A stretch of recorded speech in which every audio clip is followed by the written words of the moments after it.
11절부터 13절까지입니다. 11절부터 13절까지 같이 읽겠습니다. 내가 궁핍함으로 말하는 것이 아니라 어떠한 형편이든지 나는 자족하기를 배웠노니 나는 비천에 처할 줄도 알고 풍부에 처할 줄도 알아 모든 일 곧 배부름과 배고픔과 풍부와 궁핍에도 처할 줄 아는 일체의 비결을 배우노라. 내게 능력 주시는 자 안에서 내가 모든 것을 할 수 있느니라. 아멘. 감사합니다. 자, 우리 옆 사람에게 한 번 더 축복합시다. 당신이 나를 축복하지 않으면 나는 아무 힘이 없습니다. 축복합시다.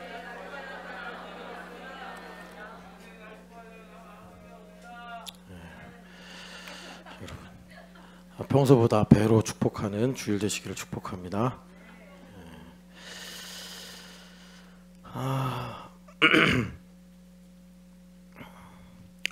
오늘 말씀의 제목이 자유의지의 극대화인데 그 종교개혁 시대에 에라스무스라는 사람도 있었고 루터라는 사람도 있었는데 에라스무스는 네덜란드 사람이고요. 루터는 독일 사람입니다. 에라스무스는 당대의 천재라고 불렸던 사람이고요. 루터는 천재라기보다는 되게 진정성이 있는 열정적인 또 성직자였습니다. 근데 두 분이 이제 그 시대의 아픔을 갖고 반대되는 말을 했어요. 그래서 에라스무스는 자유의지를 주장하고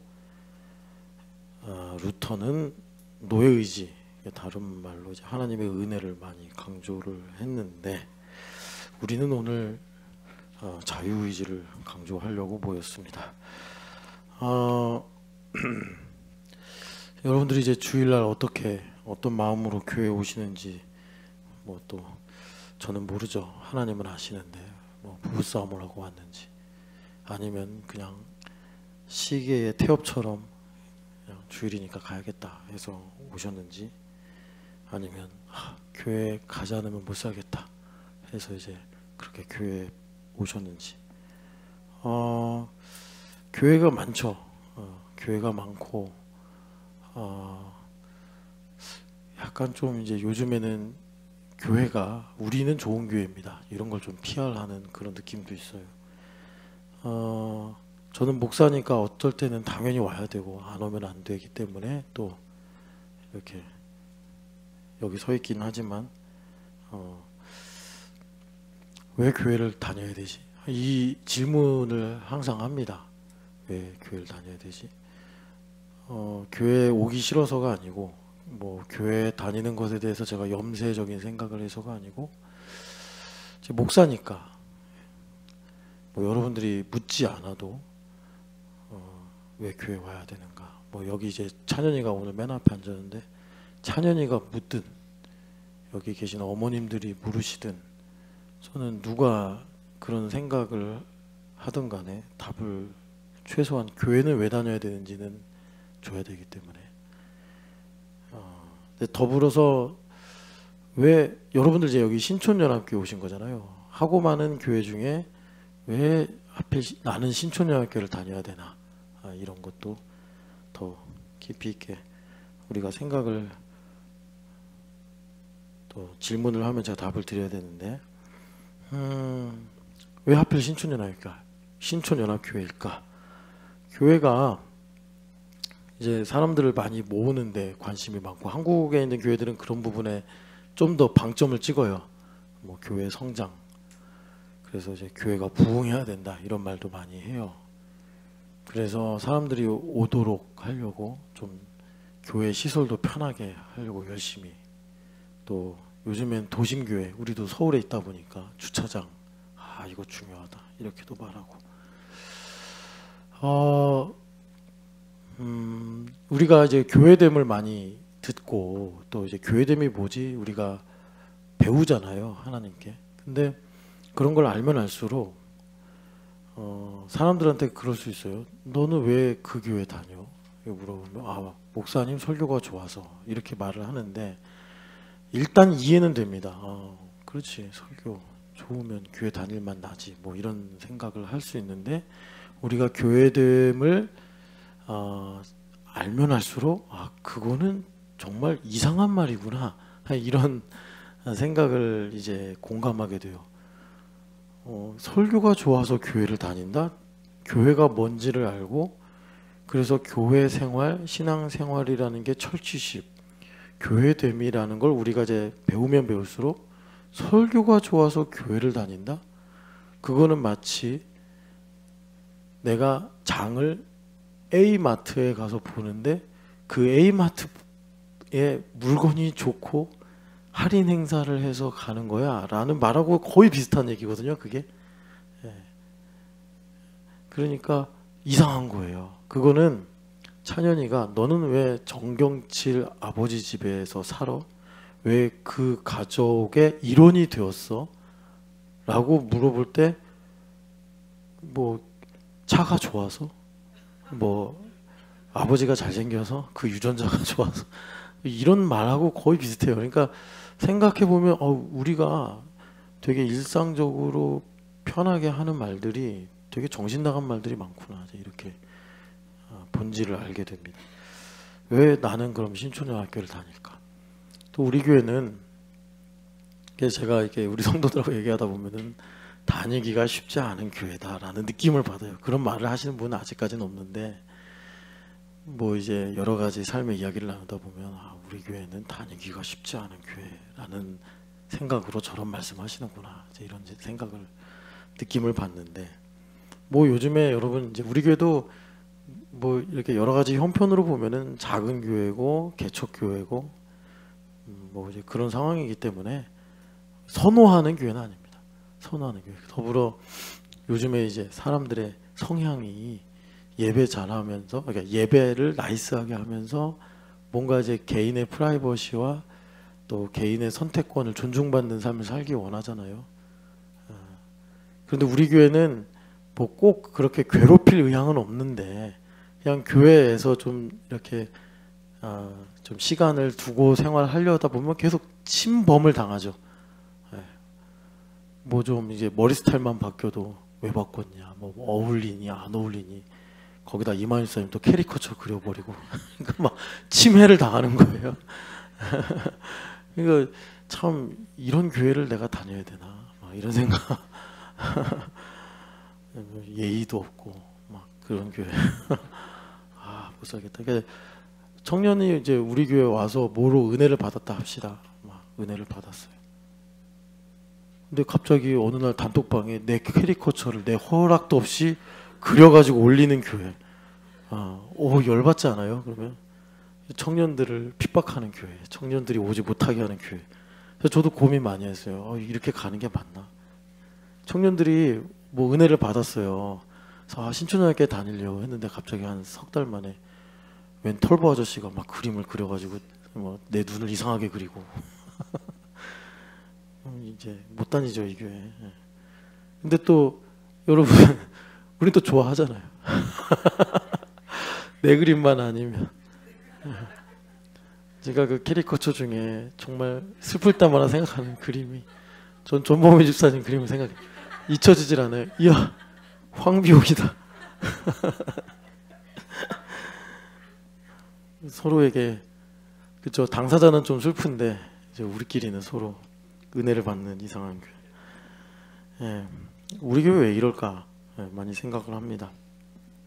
예전에 한번 우리 교회 온라인에서 설교를 들으시고 관심이 있어서 오셨던 분이 계셔요. 뭐 제가 구체적으로 언급한, 또 온라인으로 들을 수도 있을지 모르겠네. 그분이 말씀은 이렇게 좀 들리나 봐요. 근데 우리 교회 왔는데 한 번은 묻지도 않았는데 솔직하게 말하더라고요. 왜 밥을 안 먹고 갔냐. 내가 묻지 않았어요. 근데 자기가 그냥 밥을 왜 안 먹고 갔는지를 나에게 말을 하는데, 그게 왜 그랬냐 했더니 너무 애들이 많아서.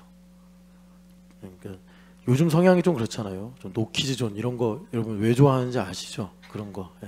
근데 우리 교회는 막 애들 막 비명 지르고 막 뛰어다니고 막 흘리고 막, 그러니까 좀 힘든 거죠. 그런 거 보면 내가 여기 들어가도 될까 이런 생각도 들고, 우리 교회는 왜 이럴까 이런 거. 여러분 우리 신촌여학교에 다니는 이유는 제가 담임 목사로 여러분들에게 좀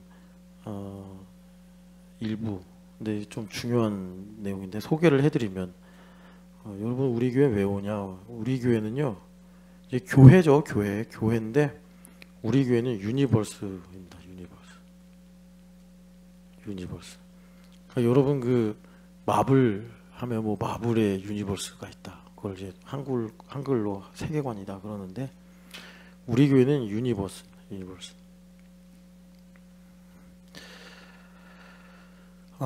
이게 유니버스가 뭐냐 갑자기 이상한 얘기하는 거 아니냐 아니고요. 이게 성경에 이제 인크라이스트로 나옵니다. 근데 이 인크라이스트는 그냥 말씀 자체로만 보면은 어떤 이제 의미에 가깝죠. 의미예요, 의미. 그렇기 때문에 요거를 이제 실제 우리가 리얼리티라고 말하는 실제로 이제 말하는 게 인철치 에베소서의 아주 중요한 명제죠. 그리스도 안에서와 교회 안에서 우리가 생각하거나 구한 것에 모든 것에 넘치도록 능히 하실 이에게 에베소서의 중요한 명제인데 우리 교회는 그래서 이제 유니버스다. 요거를 좀 잘 아시면 신촌연합교회가 어떤 교회고 내가 왜 이 교회를 다니는가 이를 알 수가 있는데 이게 얘기를 왜 하냐면 오늘도 이제 설교의 주제가 섭리입니다. 그래서 여러분 그 섭리가 영어로 프로비던스라는 거 아시죠? 프로비던스. 우리 교회는 이걸 하나님께서 매우 중요하게 여기십니다. 프로비던스. 이 프로비던스랑 같은 어원을 가지고 있는 단어가 프로비전입니다. 프로비전. 공급이란 뜻이죠. 프로바이드에서 나온 프로비전. 그러니까 여러분 그 가인이 오늘 칼럼에도 잠깐 썼는데 창세기 3장에 가인이 에덴의 동쪽으로 가가지고 노 땅에다가 에녹이라는 도시를 세웠다 이렇게 말씀을 해요. 성경에서. 거기에 무슨 의미가 있냐? 여호와를 떠난 거잖아요. 하나님께서 이렇게 표적을 주시고 믿음으로 살아라라고 자비를 베푸셨는데 그래도 두렵고 사람들 만나는 게 너무 무서우니까 성을 쌓고 도시를 만든 사람이 가인이에요. 그래서 가인은 그런 면에서는 천재적이죠. 도시를 창안해냈으니까. 그런데 그 도시를 만든 동기가 뭐냐면 하나님의 프로비전을 떠나서 내 힘으로 살려고.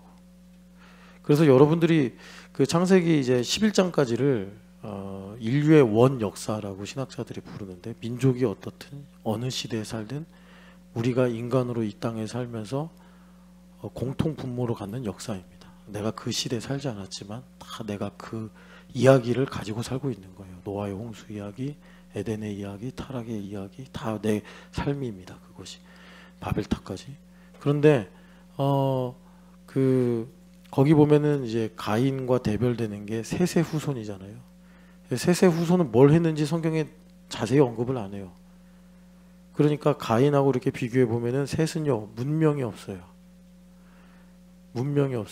그래서 셋이 도대체 어떻게 산 거야를 보시려면 지금도 이제 마지막 생존자들이라고 생각하는데 다큐 중에 툰드라에 살고 있는 유목민들의 이야기가 있어요. 지금도 텐트 치고 살면서 기후가 바뀔 때마다 계절이 바뀔 때마다 풀이 나는 땅을 찾아서 살고 있는 영하 뭐 한 30도 막 이런 데서 살고 있는 그 유목민들 이야기가 다큐로 있거든요. 그거 보시면 셋이 이렇게 살았겠구나.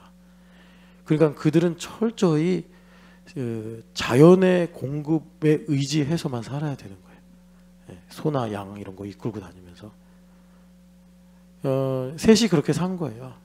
그래서 아브라함도 이스라엘 백성도 이제 국가가 되기 이전에 본업이 유목민이었잖아요. 그러니까 하나님 의존하면서 철저히 그렇게 산 거예요.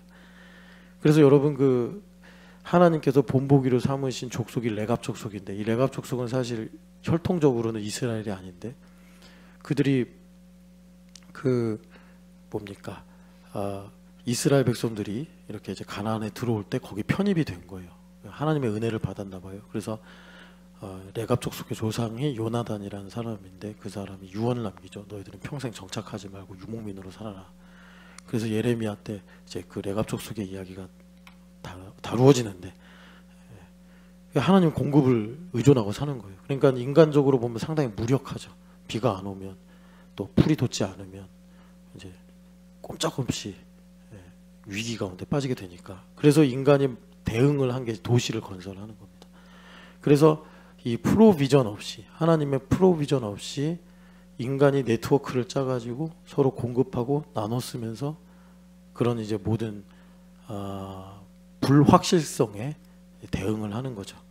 그래서 하나님의 섭리를 떠나서 인위적인 어떤 계획, 그래서 하나님께서 그걸 대표적으로 삼아서 말씀하신 것이 이 나일강의 이집트인들이 만든 관계 수로입니다. 그래서 하나님께서 신명기 11장에 왜 가나안 땅이 거룩하냐면 그런 게 없어서, 어떤 인위적인 인간의 공급망이 없기 때문에 그렇게 구성할 수가 없어서 가나안 땅은, 그래서 하나님께서 가나안 땅은 거룩하다라고 말씀하셨고, 사실 우리가 도시 속에 살지만 교회가 되어 산다는 거는 이제 그런 삶의 양식을 갖고 사는 거예요.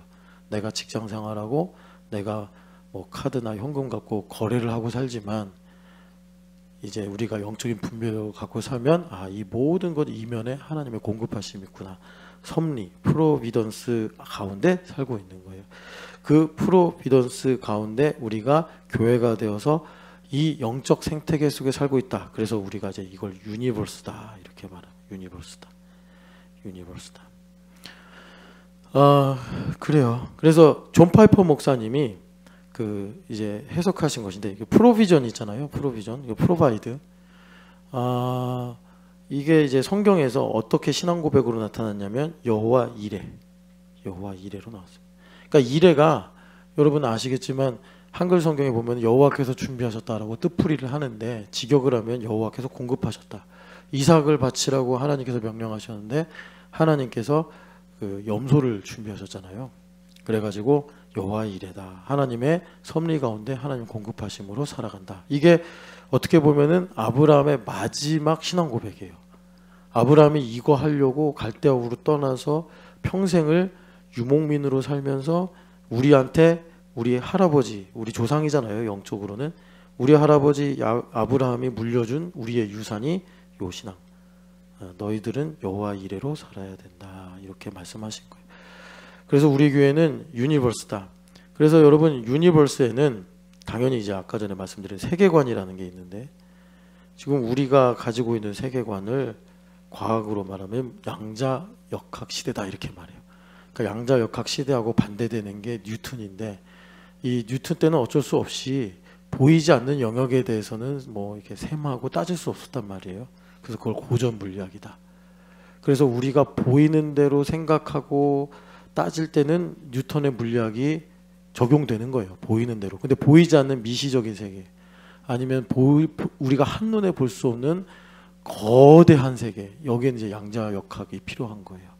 그래서 우리가 지금 양자역학 세계에 살고 있는데, 양자역학 세계에서 중요한 그 기준이 뭐냐, 그 중요한 게 뭐냐면 중첩과 얽힘입니다. 여러분 다 아실 거예요. 요즘 하도 이제 이런 거 많이 말해서, 우리는 그래서 다 중첩과 얽힘으로 연결된 생태계 속에 살고 있다. 그래서 이제 우리 교회는 유니버스다 이러는 거예요.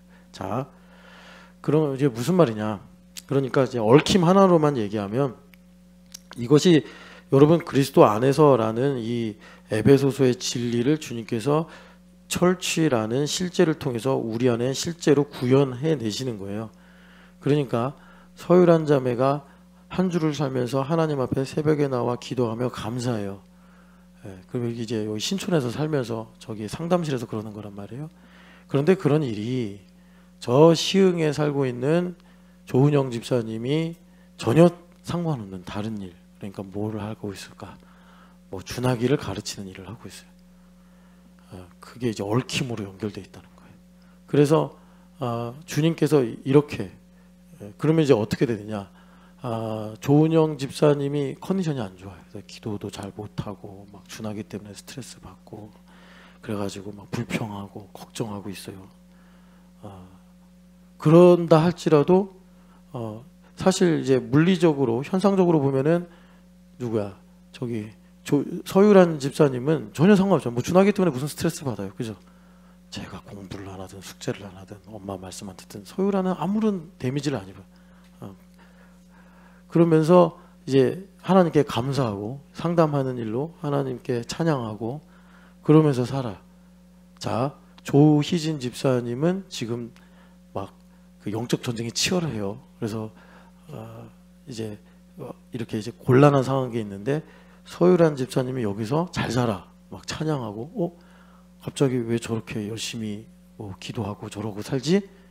그래서 조희진 집사님 삶이 무너지거나 그런 영적 공격 속에 있어도 뭐 이제 다른 말로 말하면 원수마귀에 의해서 해킹당하지 않고 살고 있는 거예요. 해킹당하지 않고. 오늘 칼럼의 돈의 진화다 해가지고 암호화폐 얘기했는데 이 암호화폐가 그 블록체인 기술로 이제 구성이 되는 거잖아요.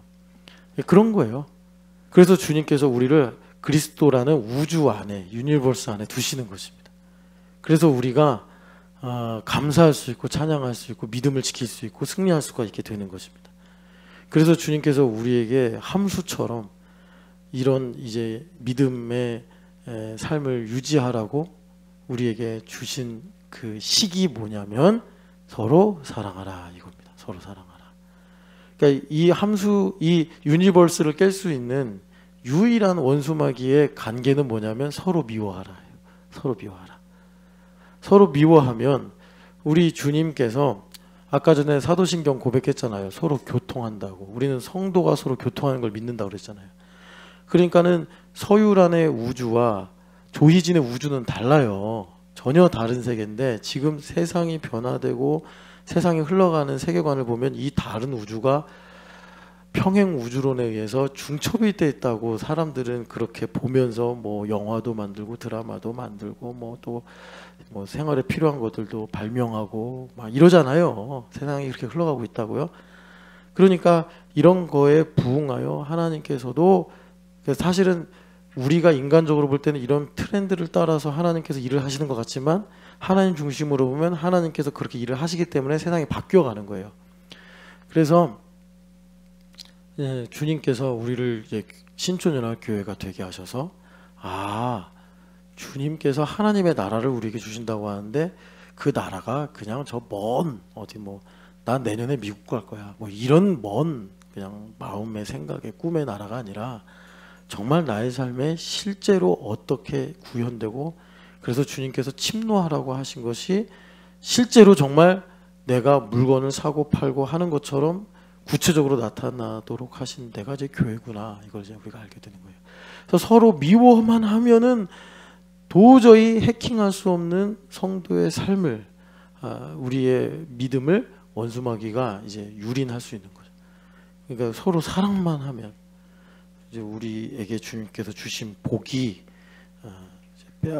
빼앗길 수 없는 그런 이제 은혜 가운데 있게 되는 것입니다. 여러분 그 여호와 이레의 신앙 고백을 가지고 승리하시기를 축복합니다. 그래서 유니버스이기 때문에 여기서 이제 하나 좀 더 우리 신촌연합교회를 다니는 이유, 하나님께서 나를 왜 신촌연합교회 부르셨고 여기서 어떻게 해야 교회 생활을 잘할 수 있느냐. 오늘 여기 이제 칼럼에 제가 지식 자랑을 하려고 하는 게 아니라 제가 우리 신촌연합교회 이제 목회를 하면서 내가 너무 경제를 모른다라는 생각을 절감했어요. 사실 신학교에서는 목회를 하라고 신학을 가르치지 이렇게 경제나 뭐 역사나 문화 이런 거 안 가르치거든요. 근데 이 목회를 하려다 보니까 사람을 만나야 되고 그 사람의 생각을 이해하려면 신학만 갖고 안 되는 거예요. 그리고 성도들의 삶엔 사실 신학이 필요 없어요. 그 삶의 구체적인 적용되는 내용들이 필요하다 보니까 뭐 그래도 이제 문화나 역사 같은 경우는 제가 문과생이니까 조금 이제 기본적인 지식이 있는데 경제는 제가 배운 적이 없어가지고 완전히 그냥 난쟁이더라고요. 그래가지고 어떻게 할까 뭐 읽어도 무슨 말인지 모르겠고 여튼 하다가 보니까 이제 조금 이제 기본적인 뭐 더 잘 아시는 분들도 계시겠지만 그 내용을 적었어요 여기에. 그래서 이제 뭐 요즘에 막 신조어들도 엄청 많잖아요. 이제 그런 내용이 아니고 돈의 본질이 뭐냐 그런 내용인데, 그래서 여기서 제가 하고 싶은 말씀은 뭐냐면 여러분 돈을 우리 포기하고 살 수 없어요. 돈 되게 중요해요. 돈을 잘 써야 돼요. 돈을 잘 써야 된다. 다른 말로 돈을 다스려야 돼요. 우리 주님께서 다스려라 한 것처럼 돈을 다스려야 돼요. 그러려면 예수님 믿는 우리는, 신촌여학교에 있는 우리는요, 돈에 대해서 철학적 담론까지 알아야 돼요. 그러니까 지금 우리가 되게 여러분 어려운 시대에 살고 있어요. 어려운 시대. 그러니까 구한말에 살았던 우리 선조들은 얼마나 힘들었을까. 갑자기 단발령을 내려, 갑자기 서양 문물이 들어와, 이전에 뭐 이제 전통적인 그 가치들 이런 게 다 막 쓸모없는 게 돼버려. 그러니까 막 혼란스러운 거예요. 우리 선조들이. 그런 것처럼 우리도 지금 그보다 더 큰 파고 속에서 살고 있습니다. 우리 아이들도 마찬가지고. 그러니까 우리가 참 깨어 있어야 되는데, 그래서 깨어 있다라는 거는 그 당시에 여러분 그 당시 많은 그 민족의 선각자들이 교인은 되지 않았어도 교회는 지나간 건 아시죠? 김구 선생님도 승동교회에서 전도사 했어요. 나중에 이제 뭐 독립운동한다고 나가셔가지고 뭐 기독교 신앙이랑 관련이 없는 삶을 사셨지만, 그러니까 우리가 깨어 있어야 된다. 교회가 되어 깨어 있어서 하나님께서 어떤 일을 하시는지를 봐야 되는데, 그래서 사가랴, 여기 세례 요한 아버지 사가랴시죠. 사가랴의 기도가 우리에게 이루어져야 되는데, 누가복음 보면 사가랴 선생님이 제사장이시죠. 이분이 기도를 하는데 마무리를 이렇게 기도합니다. 여러분들도 그러기를 바라는데요. 사가랴의 기도, 누가복음 2장에 보면 사가랴가 한 10달 동안 벙어리로 살잖아요. 그러니까 하나님께서 복 주시려고 그런 거예요. 물론 이제 불신앙 얘기를 하면 안 되니까 하나님께서 예레미야의 그 입술에 손을 대셔서 거룩하게 하시고, 그리고 이사야의 입술에 제단 숯불을 대서 거룩하게 하신 것처럼 사가랴의 입술에 제단 숯불을 대게 하신 것이 입을 막으신 거예요. 그리고 요한이다 라고 이제 이름을 정할 때 입이 탁 열려서 한 10달 동안 농축이 된 놀라운 하나님의 비밀과 찬양의 고백이 이제 터져 나오는 장면이 누가복음 1장 67절 이하예요. 그래서 여러분 10달 동안 침묵으로 기도하다가 10달 만에 성령 충만함이 다 고양돼서 터져 나오니 이 구절 하나하나가 얼마나 참 복되고 깊겠습니까? 그런데 그 내용 중에 결론이 뭐냐면 78절 79절 읽어보겠습니다. 이는 우리 하나님의 긍휼로 인함이라. 이로써 돋는 해가 위로부터 우리에게 임하여 어둠과 죽음의 그늘에 앉은 자에게 비치고 우리 발을 평강의 길로 인도하시리로다. 아멘. 돋는 해가 여러분 보통 아래에서 위로 뜨잖아요. 그죠? 우리가 바다에 가서 일출을 보면은 돋는 해는 이렇게 바다 아래에 있다가 위로 탁 뜨는 것처럼, 그런데 여기서 말하는 이 돋는 해는 위로부터 임하는 거예요. 위로부터 쫙 임해서 어둠과 죽음의 그늘, 어두움을 몰아내고 이제 우리에게 갈 길을 비추신다. 여러분 참 이 어두운 흑암 세상 속에서 하나님께서 우리에게 그 하나님의 섭리가 무엇인지, 비밀이 무엇인지를 깨닫게 하시는 돋는 해가 여러분들에게 위로부터 임하기를 축복합니다. 우리가 살다 보면 많은 문제를 만나요. 해결할 수 없는 문제, 예상할 수 없었던 문제, 그런 이 일들을 만날 때 이 사가랴 이 제사장께서 이렇게 10달 동안 묵상하다가 내가 왜 벙어리가 됐지 하면서 묵상하시다가 회개도 하시고, 그러면서 하나님의 뜻을 구하시고, 그래서 고백하신 이 말씀처럼 여러분 하나님께서 새 일을 행하시는 일들을 깨닫고 볼 수 있는 돋는 해가 위로부터 임하는 복이 임하시기를 축복합니다. 그래서 여러분 우리 교회는 돈을 그냥 많이 벌어서 많이 쓴다 이래서는 안 되고, 이 돈에 대해서 우리 예수님 믿는 사람들이 정말 돈을 다스리려면 철학적 담론까지 알아야 된다. 이 말은 뭐냐면 우리 신촌여학교는 유니버스가 중요하다. 그러니까 유니버스가 중요하다는 말은 뭐냐면 여러분들이 어떤 하나님의 뜻을 행할 때 매우 미분을 한 것처럼 디테일하게 접근을 해야 된다는 거예요. 하나님 제가요 일본 선교할게요. 하나님 저에게 물질에 영향력을 주십시오. 이렇게 기도해서는 안 되고, 되죠. 그냥 되는데 그렇게 기도를 했으면 이런 질문이 가능해야 된다는 거예요. 나는 왜 버는 것보다 쓰는 게 많지? 여러분 정말 그냥 우리가 머리를 냉장고에 넣어서 작게 식혀. 그러면 여러분 누구나 다 합리적으로 생각하잖아요. 뭐 시비에 문제가 생기거나 복잡한 일들이 생기면 다 자기 나름대로 따지면서 합리적으로 생각하잖아요. 그 합리성을 가지고 보면 사실 버는 거보다 적게 써야 돼요. 그죠? 근데 뭐가 이제 여기서 엉키고 뭐가 이렇게 잘못됐는지 우리는 항상 버는 것보다 많이 써요. 그게 예전에 새로운 자본주의 정신 뭐 그 책에서 이제 여러 가지로 이렇게 논한 내용이에요. 왜 우리는 버는 것보다 많이 쓸까? 누가 강요를 하는 건가? 우리가 누구한테 속는 건가? 합리적으로 생각하면은 버는 것보다 적게 써야 된단 말이에요. 근데 이런 디테일이 우리 가운데 있어야 된다는 거예요. A와 B가 있어요. 자, 뭐 먹는 거든지 뭐 입는 거든지 선택을 해야 돼. 그런데 왜 어떤 순간에 합리적으로면 B를 선택해서 이제 뭐 경제적으로 산다든지 실용적으로 사야 되는데 왜 나는 이제 더 비싼 선택을 할까? 예. 보면 이제 거기에는요 이런 게 있어요. 뭐 의미, 뭔가 가치 이런 걸 부여해서 여기에는 이 정도는 써야 돼. 뭐 이런 식으로 우리가 정당화를 하는데 그걸 이제 머리를 냉장고에 넣고 작게 식혀 생각하면 그럴 필요가 없는 거예요. 사실 우리가 의미와 가치라고 생각하는 거는 사실 돈하고 전혀 상관이 없어요. 차라리 인내하고 여러분이 이게 이해가 되실 거라고 생각하는데 오히려 결핍과 부재가 나에게 가치와 의미가 무엇인지를 더 많이 가르쳐줘요. 그런데 우리는 자 오늘은 이런 의미가 있는 날이니까 쓰자 이래가지고 갑자기 카드값이 왜 이렇게 많이 나왔지 이제 이런단 말이에요. 디테일하게 들어가야 돼요.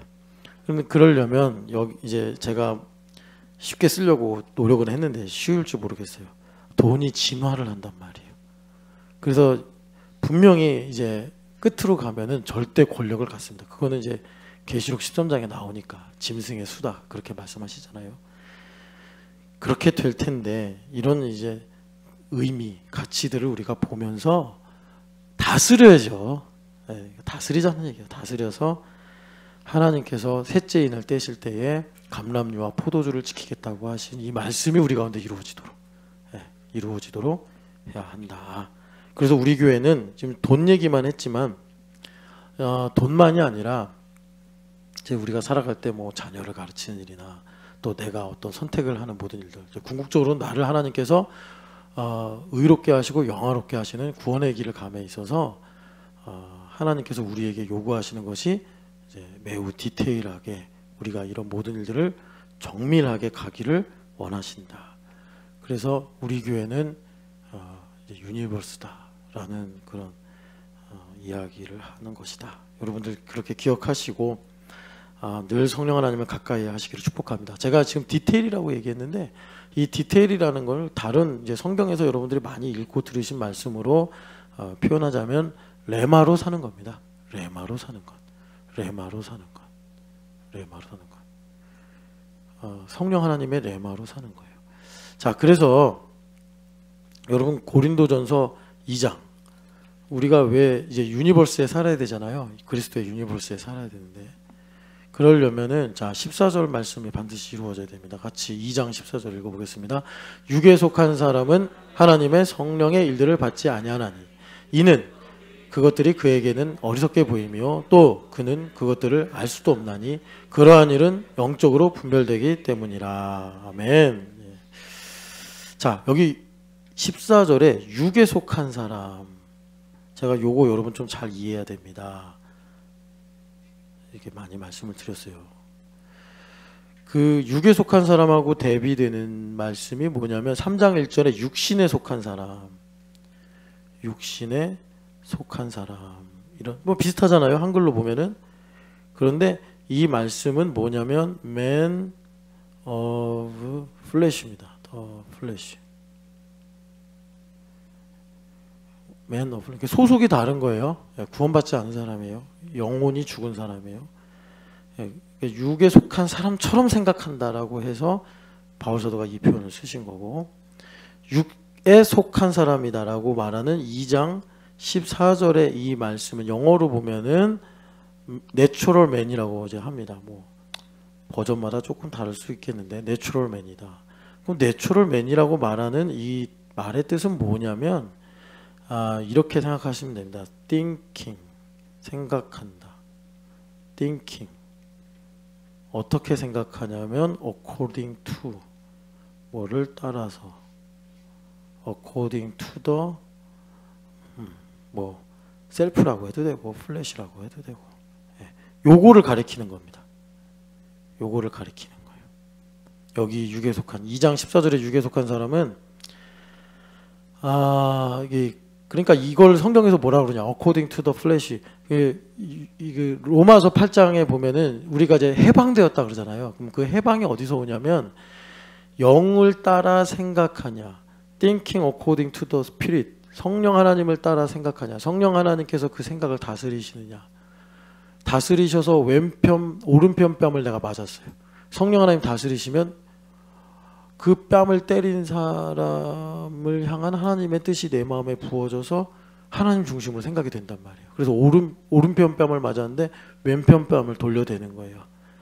그래서 하나님의 뜻이 이루어진다는 거예요. 성령 하나님께서 그 생각을 다스리시면 그거를 그러니까 그 로마서 8장으로 보면은 thought according to the spirit 이렇게 이제 번역이 될 겁니다. 그런데 지금 여기 이제 영의 일을 분별을 못하는 사람을 육신을 따라 생각한다. 그러니까 히브리서 11장 3절로 보면은 보이는 것을 가지고 내가 이 육신을 따라서만 생각을 하는 거예요. 육신을 따라서. 자, 유다미가 아파요. 얼마 전에 유다미 생일떡 먹었는데 유다미가 아파요. 그러면 우리 김상문 형제가 보이는 현상에서는 아버지니까 유다미가 너무 아프면 아빠로서 미안하고 자책을 하게 되겠죠. 그러면 뭐 0.001초도 안 걸리는 사이에 정죄를 받죠.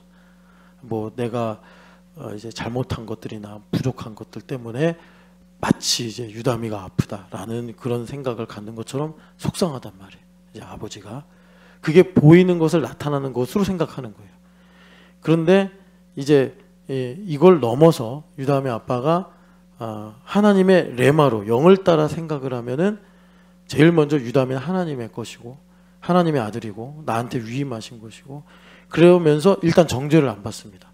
정죄를 안 받고 그럼 유다미가 지금 이렇게 펄펄 열이 끓는 것을 두고 하나님께서 나에게 지금 말씀하신 뜻이 무엇인가를 깨달아서 그 헤게모니를 스피리추얼 헤게모니를 잡고 하나님께 감사와 찬양을 올려드려 가지고 그 현실에서의 문제를 해결하는 답을 찾게 된다라는 것입니다. 그게 이제 영을 따라 생각하는 거예요. 그래서 육신을 따라 생각하면은 하나님을 기쁘시게 할 수 없고 하나님과 오히려 원수가 된다. 왜? 정죄를 받으면서 자 유다미가 아파요. 상문 형제가 정죄를 받아요. 그러면서 사실 우리 마음에는 내가 아버지로서 참 바람직한 생각, 마땅한 마음을 갖고 있구나라는 보상을 얻어요. 난 참 좋은 아버지인가 보다. 이게 보상을 얻는다고. 그거는 이제 상문 형제가 경험하고 학습한 결과로 만들어진 공식일 거예요. 그렇게 된다고. 그러니까 우리가 부모로서 당연히 그렇게 하죠. 세상 사람들이. 그런데 그러면서 하나님을 대적한다고. 어떻게 대적하는 거죠? 얘는 내 겁니다. 내 아들입니다. 내가 낳았습니다. 내가 먹이고 있잖아요. 내가 키울 겁니다. 이렇게 이제 가는 거예요. 그런 일들을 통해서. 그런데 이제 그러니까 하나님과 원수가 되는 거죠. 유다미 놓고 하나님과 원수가 되는 거예요. 그런데 이제 영을 따라 생각하면은 유다미는 하나님의 것입니다. 라고 생각하면서 이런 이제 내가 겸손해질 수밖에 없고 내가 낮아질 수밖에 없는 상황. 내가 아버지지만 이 유다미 아픈 것을 하나도 내가 도와주거나 덜어줄 수가 없구나. 나는 무력하구나. 그러면서 하나님 앞에 회개하고 하나님께 가까이 나아갈 때 이제 상문 형제를 아버지로 세우신 하나님의 뜻과 계획이 무엇인지 알게 돼서 유다미에게 하나님의 사랑이 더 아빠를 통해 많이 흘러가도록 이제 내가 그런 축복의 통로, 기름 부음의 통로가 되더라라는 것입니다. 그래서 영을 따라 생각하는 사람은 하나님을 기쁘시게 하며 그 결과가 생명과 평안이다라고 로마서에서 우리에게 말씀하는 거예요. 그래서 우리는 여러분 그 이제 레마를 듣고 사는 거, 우리가 유니버스 안에 살고 있기 때문에 디테일하게 들어가야 된다. 그러니까 디테일하게 들어간다는 거는 이런 거예요. 오늘 그 이제 일준 집사님이 그 저기 네덜란드로 갔잖아요. 신나게 갔어요. 근데 얼굴엔 가면을 쓰고 있어요. 난 가기 싫어 이러면서. 금요일에도 만났는데 그러면서 속으로는 예, 정원 집사는 막 분루를 흘리고 안 간다며, 저번 미국이 마지막이라며. 그런데 지금 뭐 거반 느낌적으로는 몇 주도 안 돼서 다시 또 충격적인 소식, 난 네덜란드로 간다. 그래서 네덜란드만 가요? 그랬더니 네덜란드밖에 못 가서 아쉽습니다. 막 이런 얘기 하는데 옆에서는 이제 막 우라통이 터지는 거예요. 그러면서 정원 자매가 너무 이제 약이 오른 거예요. 약이 올라서 하는 말이, 왜 요것 갖고만 이러시냐 이런 얘기를 하더라고요. 왜 요것 갖고. 그러니까 정원 자매가 말하는 건 이거예요. 내가 제일 민감하고 내가 제일 중요하게 생각하는 것만 가지고 왜 하나님은 다른 문제는 내가 다 참을 수 있고 내가 다 이렇게 다 이해할 수 있는데, 이거는 그러니까 마치 그 까미가 쓴 시지프스 신화 같은 거예요. 그 시지프스가 산 위에다가 저주를 받아가지고 돌을 올려놓는데, 아무리 올려놓으면 올려놓을 때마다 또 반대편으로 떨어지니까 계속 이런 인생의 각자의 문제를 가지고 있단 말이에요. 예. 까미는 거기까지만 본 거예요. 복음은 이제 그걸 산 위로 올릴 수 있는 능력과 방법을 우리에게 가르쳐 주는데, 그러니까 디테일을 왜 얘기하냐면, 각자가 그 정은 자매가 말한 왜 이것만 가지고 해, 이것만이 다 달라요. 예. 어떤 자매는 남편이 그냥 1년쯤 갔다 왔어도 될 것 같은데 이런 생각을 할 수도 있어요. 저 인간 1년쯤 어디 좀 네덜란드든 어디 뭐 스코틀랜드든 뭐 시베리아든 갔다 뭐. 근데 이게 악의로 하는 말이 아니라요. 그래도 자유하신 분이 있을 수 있어요. 기질에 따라서. 근데 이제 이런 문제가 하루든 일주일이든 정은자매한테는 참 힘들고 어려운 문제란 말이에요. 여러분, 그래서 정은자매한테 정은아 괜찮아 이 말 하지 말래요. 화나. 여러분 그만하지 말고 다른 얘기 하세요. 계속 일준 집사 상기시키는 얘기 하지 말고. 근데 여하튼간에 그래서 디테일이 필요하다라는 거예요. 디테일이 필요하고, 디테일이 필요하다는 건 뭐냐면 엘리야처럼 세미하고 부드러운 성령 하나님의 음성을 들어야 된다. 세미하고 부드러운 음성은, 그러니까 주님께서 말씀하실 때 사도 요한도 다메섹에서 그 음성 들은 거예요.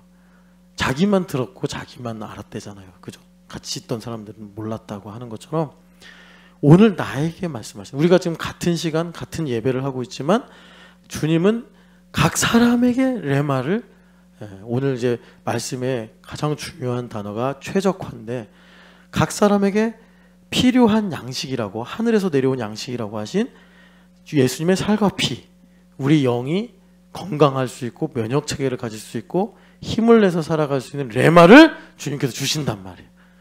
근데 그 말하자면 젖줄이 뭐냐, 우리에게 이 레마를 주신 젖줄이 연결되고 결합이 되는 것이다.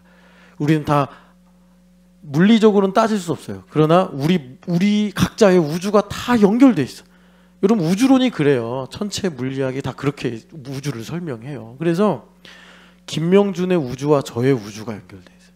그래서 제가 오늘 주님의 말씀에 순종하면 김명준이 응답받아. 김명준이 기도해서 성령 충만하면 제가 복을 받아. 이게 교회예요. 우리 몸속에 여러 장기가 있는데 얘네들도 각자의 우주예요. 다 각자의 우주. 신장은 신장의 우주, 간은 간의 우주. 얘네들이 열심히 자기 역할을 하는 거예요. 기능이 다 다르니까. 간이 위를 흉내낼 수 없고 위가 심장을 대신할 수 없잖아요. 그런데 각자 역할을 하는데 각자가, 그러니까 서로를 또 살게 하는 거예요. 서로를 살리는 거예요. 그게 이제 예수님의 몸이라고 하는 거예요. 우리는 우주라고. 그래서 각자의 우주가 이렇게 평행 우주론처럼 연결돼 있어가지고 주님의 은혜를 교통 가운데, 우리가 성도가 서로 교통할 때 이제 복을 나누고 살고 있다. 그래서 여러분, 오늘 우리가 성령 하나님의 그 디테일을 위해서 레마를 들어야 된다. 레마를 들으려면 여기 말씀대로 영을 따라 생각해야 된다. 그거를 여기 보면은 영적으로 분별된다 이렇게 말씀하셨고, 그 앞에 13절에 영적인 일은 영적인 것으로 분별한다. 이게 무슨 말이냐면 뭐 특별한 게 필요하다 이게 아니라 성령 하나님을 따라 생각을 해야지 분별된다 이거예요. 성령 하나님을 따라 생각한다는 게 뭐냐면 아까 우리 첫인사로 말하는 것처럼 우리가 육신을 따라 생각하면 김 목사님이 나한테 잘해줘야지 내가 행복하다 생각한단 말이야. 김 목사님이 뭐 내가 원하는 걸 해주든지 뭐 내가 필요한 걸 나눠주든지 해야지 내가 김 목사님을 통해서 행복하다, 뭔가 내가 유익을 얻는다 생각하는데, 하나님 중심으로 생각하면 아까도 말씀드렸잖아요. 김영준 집사님이 그 저기 어디야 삼본에서 막 하늘이랑 잘 놀고 또 학교 가서 애들 가르치고 또 운동도 열심히 하고 막 그러면 제가 복을 받는다고 이상하게. 저도 마찬가지로 제가 기도하고 제가 성령 충만하고 감사하고 막 이러면 또 김명준 형제가 복을 받단 말이에요. 전혀 상관이 없는데.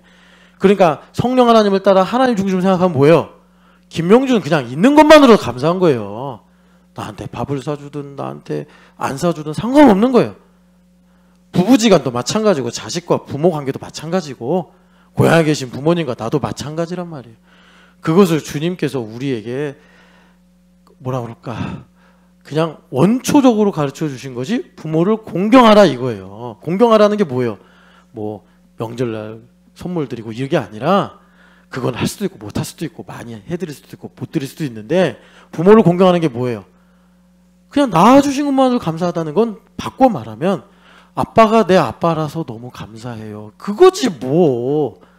에? 그거지 뭐. 제가 그 참 차년이 정도 되면 소화될 수 있나? 옛날에 그런 거 있었잖아요. 그 뭐죠? 제가 기억이 안 나는데.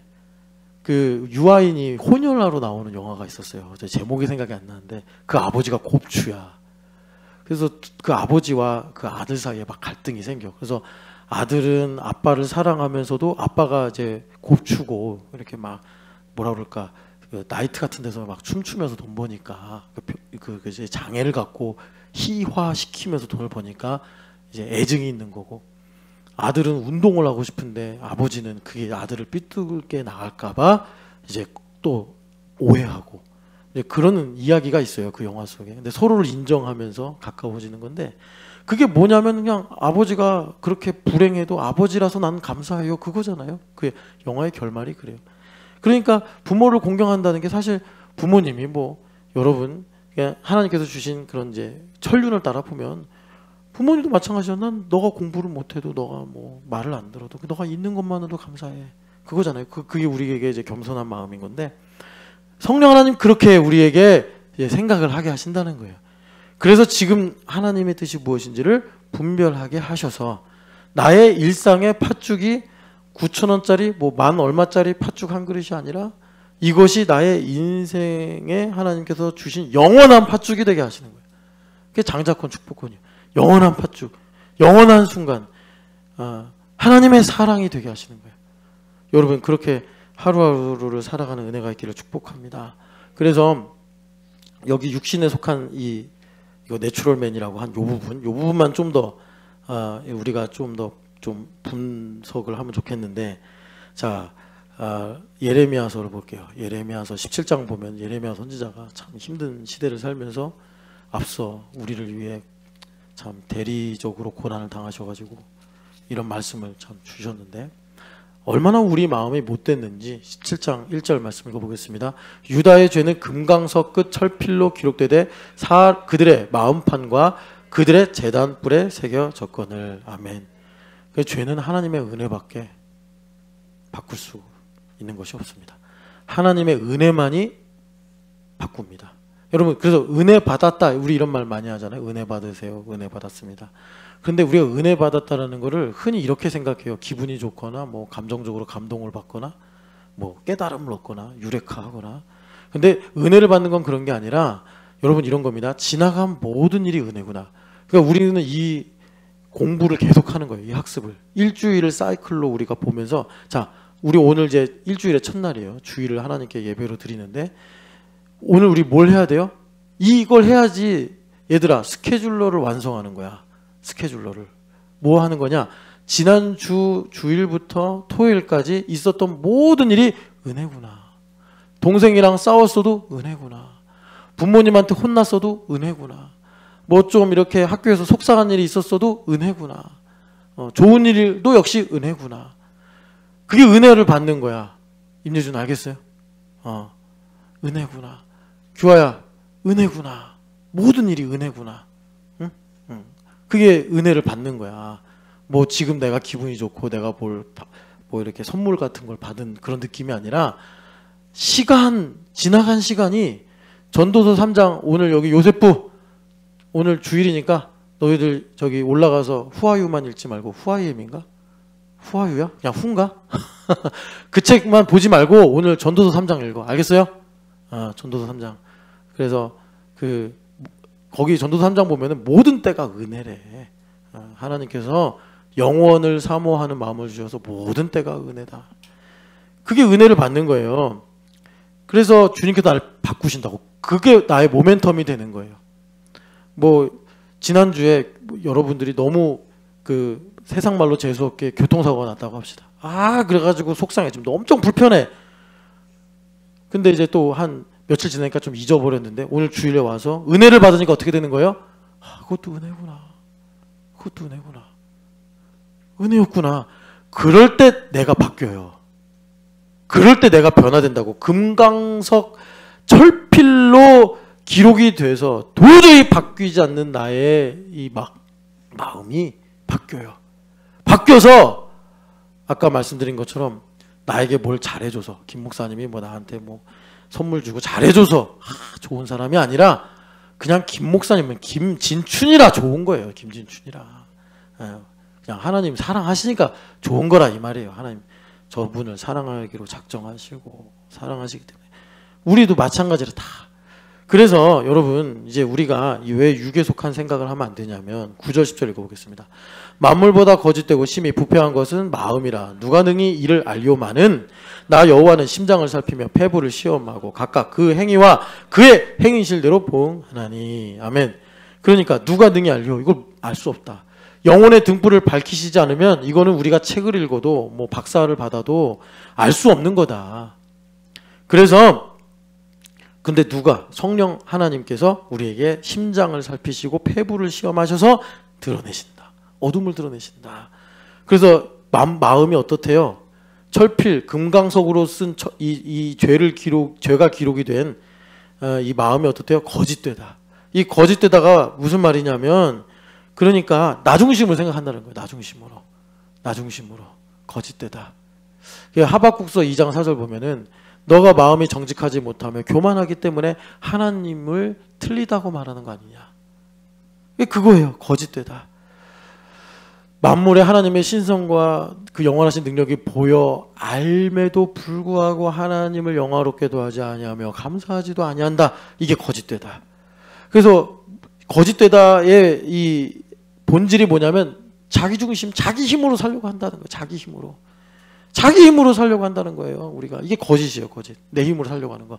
우리는 스스로 자생한 존재가 아니잖아요. 하나님께서 흙으로 다 빚으시고 그 무기질에다가 주님께서 후 하고 생기를 불어넣어서 우리가 생명이 된 피조물이잖아요. 그러니까 마땅히 이거 하나만 봐도 하나님을 찬양하고 감사해야 되는데 뭐 없다고, 뭐 기분이 안 좋다고, 뭐 내 뜻대로 안 된다고 우리는 밥 먹듯이 물 마시듯이 감사하지 않고 영화롭게 하지 않고 맨날 눌리고 낙심하고 그러잖아요. 그거예요. 거짓되다라는 게. 하나님을 찬양하지 못하고 산다. 다 너 중심으로 우주와 세상을 바라보지 않냐. 마음이 이렇다는 거예요. 죄 때문에. 그래서 결과적으로 여기 심히 부패한다 이렇게 하는데 이 부패는 조금 이제 의역을 했다. 이해하기 쉽게. 부패는 무슨 말이냐면 왜곡됐다라는 거예요. 왜곡됐다. 내가 자기 중심으로 생각하니까 이런 거예요. 왜곡을 시켜서 생각하는 거예요. 그래서 여러분 아까 제 돈 얘기로 시작을 했는데 왜 우리가 돈 때문에 염려, 근심, 걱정을 이게 하냐면 돈도요. 하나님 피조물이에요. 알고 보면 인간이 뭐 어떻게 개발을 했든 발명을 했든 간에 돈도 하나님의 피조물인데 얘도 하나님께 영광을 돌리려고 한다고. 그런데 돈을 내 거라고 생각하면서 돈을 땅의 창고에다가 쌓고 뭐 이렇고 저렇고 하니까 주님 뭐라고 그러세요? 돈이 비명을 지른다. 무슨 말이에요? 동록이 쓸고 벌레가 먹으니까 돈이 살려줘 살려줘 그러는 거예요. 그게 다른 말로 말하면 돈을 사랑하여 돈에 있는 가시가 나를 찌른다. 일만하게 뿌리가 돼서 나를 괴롭게 한다. 이런 거예요. 그러니까 주님께서 돈을 그렇게 하지 말고 하늘에 쌓아서 돈을 좀 다스려. 주님께서 그러시는 거예요. 천국 열쇠 줄 테니까 하늘의 곳간을 좀 침노해가지고 돈 갖고 좀 평안하게 좀 살아. 왜 이렇게 돈 때문에 너는 맨날 이렇게 까이고 치이고 긁히고 이러냐. 주님 그러시는 거예요. 그러니까 왜 그런 거예요? 돈을 왜곡시킨다니까. 내가 돈을 왜곡시켜. 돈을 사랑하고 돈으로 내 마음을 채워보려고 하고 돈 말고도 왜곡시키는 게 많아요. 내 가족을 왜곡시키고 나를 왜곡시키고 그래서 두려워하고 정죄받고 그런단 말이에요. 그게 왜 그런다고요? 마음이 거짓되기 때문에. 이걸 누가 알리요? 우리는 이거를 모르고 잠언에서 이런 말씀하잖아요. 잠언 16장에 성을 빼앗는 용사보다 뭐가 낫대요? 우리 예수님 믿는 사람들이니까 영적으로 생각해야 되잖아요. 성을 빼앗는 용사보다 뭐가 낫대요? 마음을 지키는 자가 복되다. 말하잖아요. 마음을 지켜야 되는 마음. 마음을 지킨다는 게 뭐예요? 마음이 정직해져서 하나님 중심이 되고 그리고 마음의 부패함이 사라지고 하나님의 순전하신 뜻대로 내가 살아가는 거예요. 그럴 때 이제 마음이 생명의 근원이 되어서 나의 삶에 하나님께서 주신 복들이 풍성해진다는 얘기인데 이것을 주님께서 이제 새롭게 하신다. 주님께서 말씀하시는 거예요. 그래서 여러분 이 자연 상태에 있으면은 어떻게 되느냐? 우리의 기본값이에요. 기본값이 마음이 나를 속입니다. 나를 속여요. 그래서 나를 두렵게 하고 낙심하게 하고 나를 부정적인 생각으로 끌고 가는 거예요. 그래가지고 이 거짓이 쌓이고 쌓여서 어떻게 되느냐? 부패한다고. 그러니까 이런 거예요. 자, 여기 우리 이세미가 있는데 뭐 부모로서 이제 이세미를 가르쳐야 되죠. 그런데 이세미를 내 거라고 여기면 이제 부모로서 가르친 일을 통해서 이세미를 정죄하죠. 이런 일들이 쌓이면 이제 여기 부패하는 일이 나타나서 뭐라 그럴까요? 뭐 서로가 상처를 받고 서로 오해가 생기고 이제 그런 일들이 생기는 거예요. 여러분 마음을 오늘도 주님께서 명령하십니다. 너희가 영적 예배자가 되려면 세상을 본받지 말고 어떻게 한다고요? 마음을 새롭게 함으로 변화를 받아라. 여러분 그렇게 새로운 마음으로 예수님으로 온전하게 되시기를 축복합니다. 그래서 은혜 받아야 돼요. 은혜 받는 건 뭐라고요? 뭐 길고 멀게 생각하지 말고 우리가 일주일마다 한 번씩 모여서 예배하니까 지난 한 주간 생각하면서 내가 너무 외롭다 막 이런 생각할 수도 있잖아요.